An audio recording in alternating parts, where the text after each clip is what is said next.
Hi అండి. నాకు తెలిసిన కొన్ని చిట్కాలు చెప్తాను. మనం రైస్ కడుగుతాం కదండి. రైస్ కడిగిన వాటర్ని హెయిర్కి కానీ ఫేస్కి కానీ అప్లై చేసుకుంటే హెయిర్ గ్రోత్ బాగుంటుంది. అలాగే ఫేస్ గ్లో కూడా వస్తుందండి.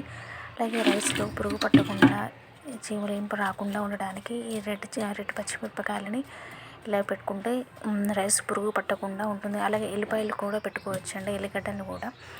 అలాగే ఇంకో చిట్కా అండి. రైస్ కుక్కర్లో మనము పప్పు విజిల్ పెడతాం కదండి. ఆ పప్పు పొంగిపోకుండా ఉండటానికి ఆ రైస్ కుక్కర్లో ఒక స్పూన్ వేసి పెడితే పప్పు పొంగకుండా ఉంటుందండి. విజిల్ వచ్చేటప్పుడు పప్పు పొంగుతుంది కదండి, అలా పొంగకుండా ఉంటుంది. ఇలా ట్రై చేసి చూడండి, మీకు తెలుస్తుంది. అలాగే ఇంకో చిట్కా అండి. రైస్ కుక్కర్లో వాచర్లు ఇవి రింగ్స్ ఉంటాయి కదండి, ఇవి సాగిపోతూ ఉంటాయి కదా.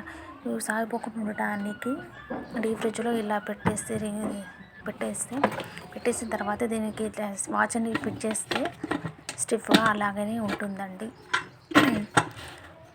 స్టిఫ్గా ఉంటుంది. అలా ఇంకో బాటిల్ అని క్లీన్ చేయడానికి నిమ్మకాయ, ఈనో, కొంచెం సాల్ట్ వేసి క్లీన్ చేస్తే బాటిల్ క్లీన్గా ఉంటాయండి. స్మెల్ రాకుండా ఉంటుంది, చాలా నీట్గా ఉంటాయి.